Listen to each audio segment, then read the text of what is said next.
Welcome, Victoria Spunberg. Thank you for joining us for this series of Fabula Mundi conversations. Thank you, Francois. It's a pleasure to meet you. So to begin with, just tell me a little bit about yourself and your work for people who may not be familiar with you. Okay, so at first I was born in Argentina, but me and my family moved to Barcelona when I was 3 years old because of the dictatorship there. So we came as exiled, but my grandparents, on the other hand, made the opposite trip. They moved from Europe to Argentina, from Ukraine, Poland, Romania, and they ran away from the pogroms before the Second World.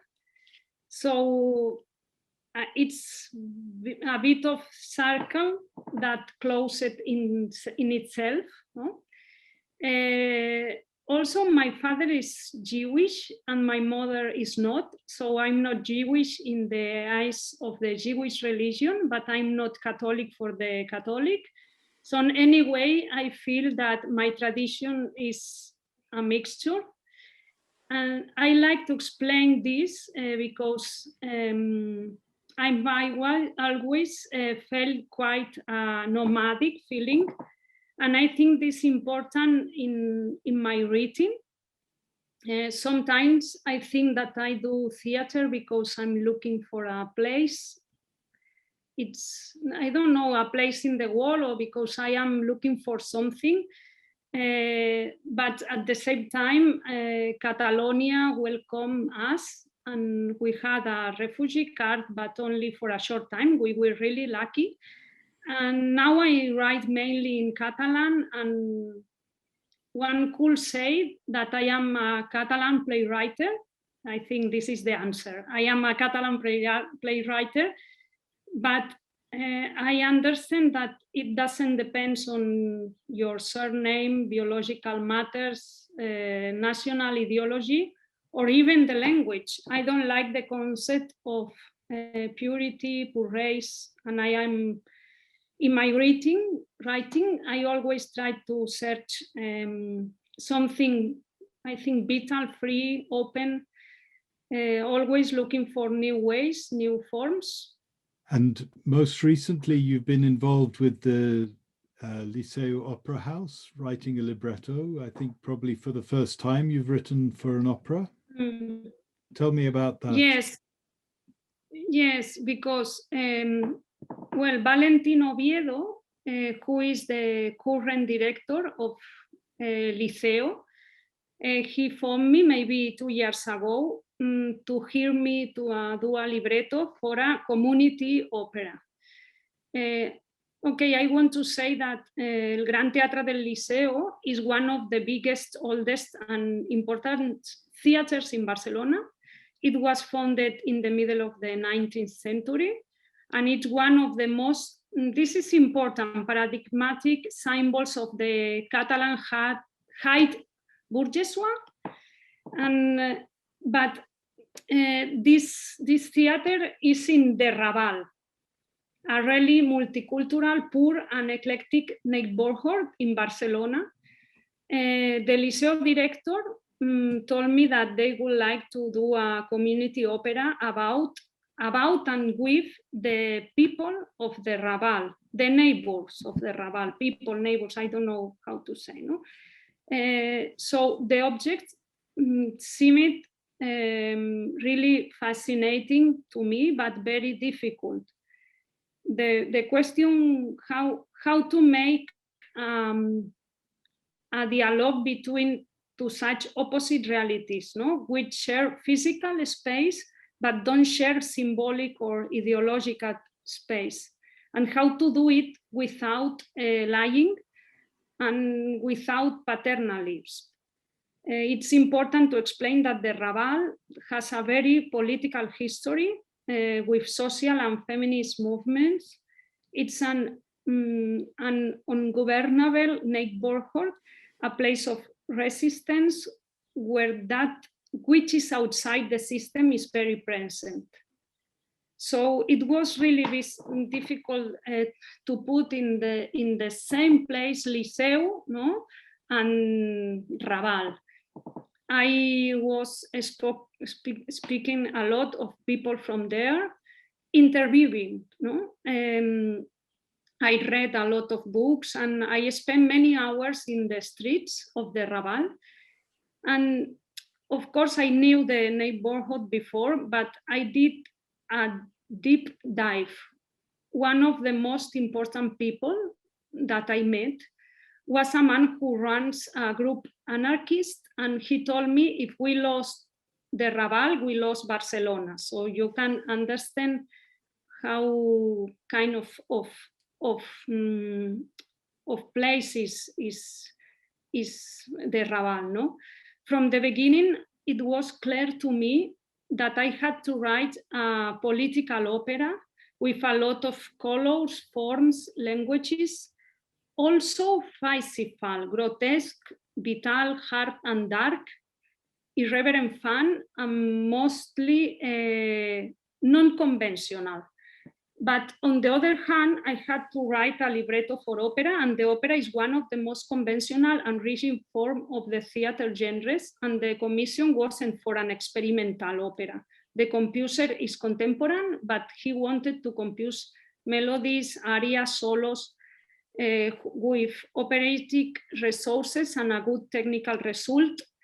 He wanted, the composer, he wanted to compose and conventional opera. So we decided to mix professional singers with a choir coro, made up of people of with the choirs. neighborhood. What? With choirs. Choirs. Yeah. The choirs is of people from the neighborhood.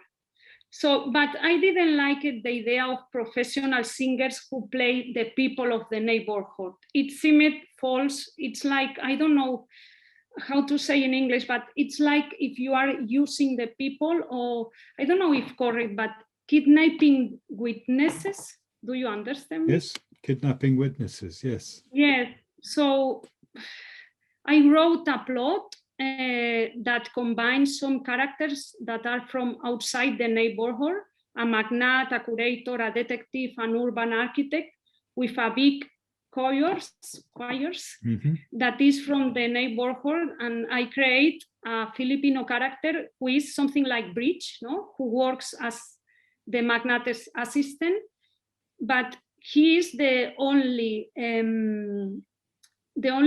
person from Raval who is a character, no? Because the Filipino community is very interesting in the Raval because they are invisible but really present, no?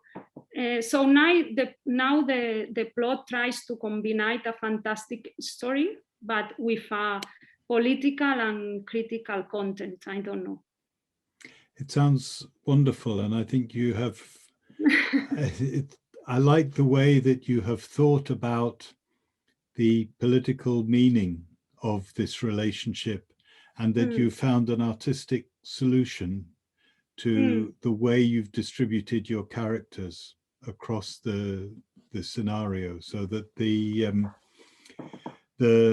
professional singers are playing characters from outside Raval. I think that's a very clever solution to the ambiguities. Yes, because it's, you know, you are a specialist, no, in this kind of things, community art, no, yes. Social art, but it's really difficult role, no, I think, or place. It is. It's as you say, it's full of ambiguities and tensions, but for me that is what has made it so interesting and exciting to work in for so long. But now we are discussing a lot with the composer. We speak every day, and because he's younger than me and he's famous, so he has to do a commercial thing, and so it's really difficult. But Yes. he's really nice and clever, but he want to, for him, the most important is his opera. And he can to understand that I am live, I'm not the libretto from Verdi. So he has to listen me, but also it's a community project. It's not only because theater is always collective, no? But in this case, it's really community. So he has to listen everybody, but it's impossible. Okay, because he's younger, it's another kind of people, but he's really good. It's difficult for artists who are used to following their own imagination, and as you said, there's a certain amount of ego involved, always, to suddenly realize that you have to listen to what the community has to say. But yes, the heart of it is the question of who does the story belong to. Yes, but when you have a lot of ways, no, neighborhoods, music, story, artist point of view, political point of view, is too much, and I have to write on verse, you know, and Catalan. So, but it was really nice for me. Yes. I know that project was affected and delayed by the lockdown. Tell me what's happened to theatre during this period. In Barcelona, generally. In Barcelona, okay, when COVID appeared in our life years ago in Barcelona and in the whole world, everything was paralyzed, and it has been terrible for our sector, of course. But then, since the end of the summer, theaters have been open here, albeit with restricted capacity, hygiene measures, protocols, but the theaters now are open. At the first time, I've been writing a lot. I was finishing a libretto, this one, no, called The Lost Cat from Liceo. And I had some greeting jobs for sound theater, film theater, some text for the future. I think the playwrights are more used to working alone at home. We are used to do, but of course we aren't made of stone, and the lockdown, the pandemic and the economic crisis have been very hard for us. I think this is in the world war, it's the same, no?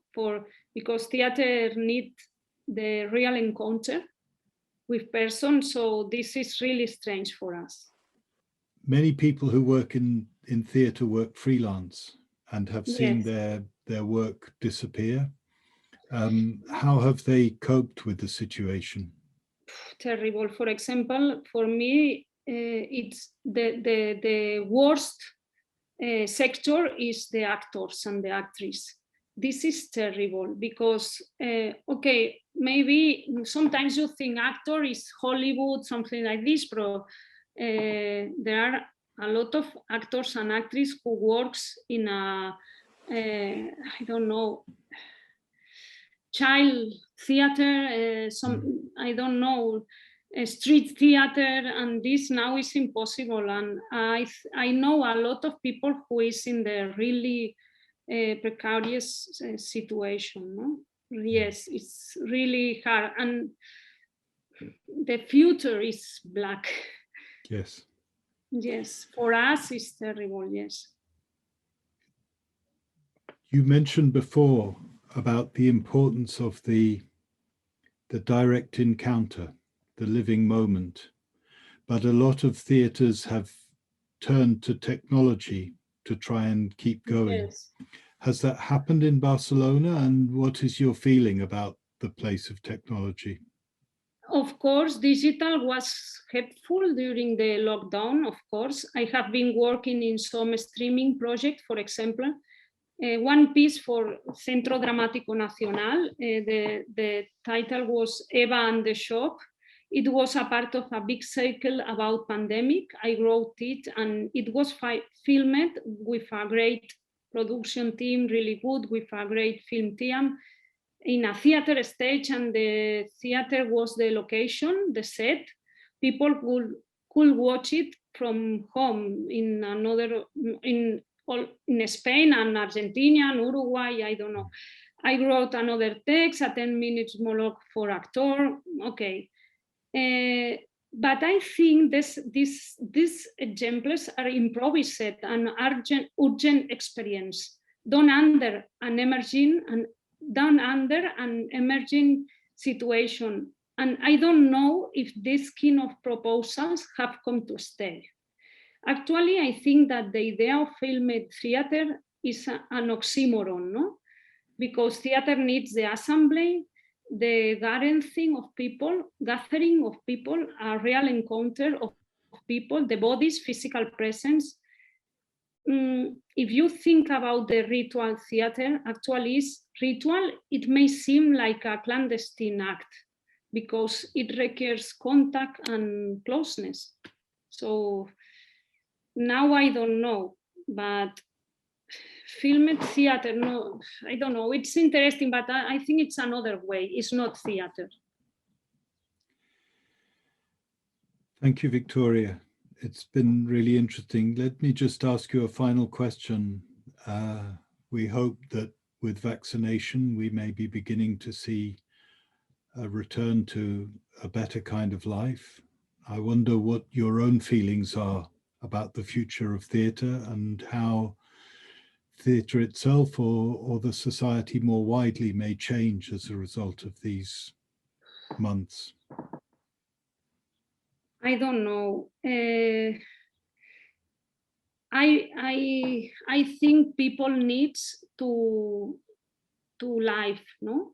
But in the same time, I think when this is complicated to say it and more in English, no? But I think when people want to do something, people do it.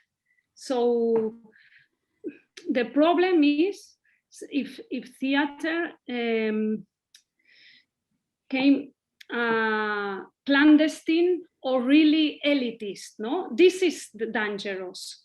What happened with the normal common people? No? Because I think we will have theater, but it will be a clandestine theater or really elitist experience. So this is the question, but I don't know. I think we are in the in changing times. Everything is moving. System is broken, and this is really dangerous. People is really vulnerable. You know how to say vulnerable, and it's a good time for some things, but really bad time for the life how we know it, no? So, but everything is changing. In the same time, it's an opportunity. I don't know.